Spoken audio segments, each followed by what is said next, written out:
OCCFM, radio évangélique, spirituelle et chrétienne. Écoutez OCCFM en tout lieu et à tout moment. OCCFM, la revue des titres. La revue des titres de ce mercredi 21 août 2024 que nous démarrons par le quotidien Le Matinal.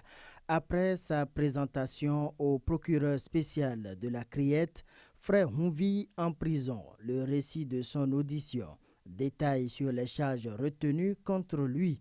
L'Ordre des avocats proteste. La FCBE souhaite un procès équitable.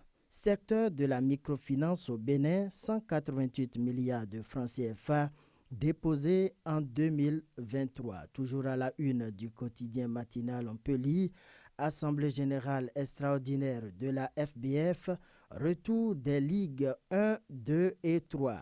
Des articles de l'instance modifiés à l'unanimité. L'événement précis, après l'audition du web activiste à la Criette, Frère Hunvi déposé en prison. Son sort connu le 7 octobre. Voici les 3 chefs d'accusation qui pèsent contre lui. Les attroupements à la Criette ne serviront à rien selon FCBE. L'Ordre des avocats s'inquiète et interpelle les autorités judiciaires. Un autre titre à lire à la une de l'événement précis parution de ce jour, développement économique et échanges commerciaux, le Bénin annoncé à la 18e foire commerciale de l'OCI et puis modernisation des infrastructures marchandes, le marché de Guéma de Parakou métamorphosé sous talon. Quotidien Libération, harcèlement numérique, publication de fausses nouvelles et incitation à la rébellion. Steve Amoussou, alias Frère Hunvi, placé sous mandat de dépôt. La prochaine audience fixée au 7 octobre 2024. Réaction de l'Ordre des avocats du Bénin. Pluralisme des croyances et laïcité, le personnel parlementaire outillé.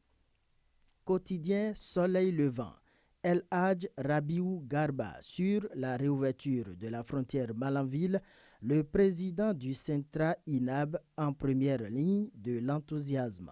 Nos attentes sont en train d'être comblées, a-t-il déclaré. Toujours à la une du quotidien Soleil Levant, affaires diplomatiques au Sénégal, 12 activistes interpellés pour avoir réclamé le renvoi de l'ambassadeur ukrainien. Quotidien Fraternité. À l'issue de sa présentation devant le procureur spécial de la Criette, 3 chefs d'accusation, 3 chefs d'inculpation retenus contre Frère Hunvi. L'Ordre des avocats s'interroge sur les normes juridiques. Choix du conjoint. L'hypergamie, une variante en vogue. Quotidien Matin Libre, refus de donner le rang des apprenants dans les écoles, une entorse à la culture de l'excellence. Vêtements made in Bénin, GDIZ, Fidaous Moussa, la warrior du textile.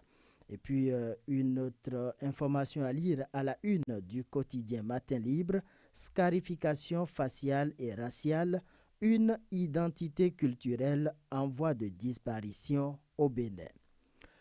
Quotidien La Nation, usage des TIC en milieu paysan au Bénin, une révolution agro-digitale à petits pas.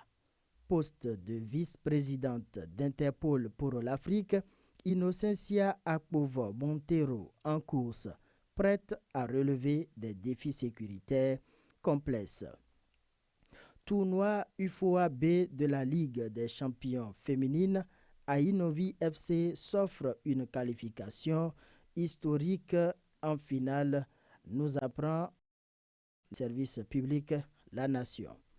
Le potentiel pour finir, Dauphina à la présidentielle de 2026, Talon, son cœur balance, trop d'ambition dans la cour, mouvance. Problème d'avancement des agents contractuels de droit public de l'État de la promotion 2014, malgré le cap, les instituteurs sous-reclassés, ras-le-bol total, des actions de réclamation restées sans suite. Un recours gracieux adressé au MAMP en février 2023, aussi sans réponse. Et puis, dernier titre à lire à la une du quotidien Le Potentiel, lutte contre le paludisme au Bénin, la 4e édition du cours national de paludologie lancée.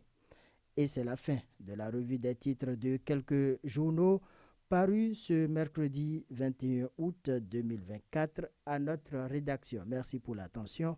À demain. Au Sexe FM vous souhaite une bonne journée.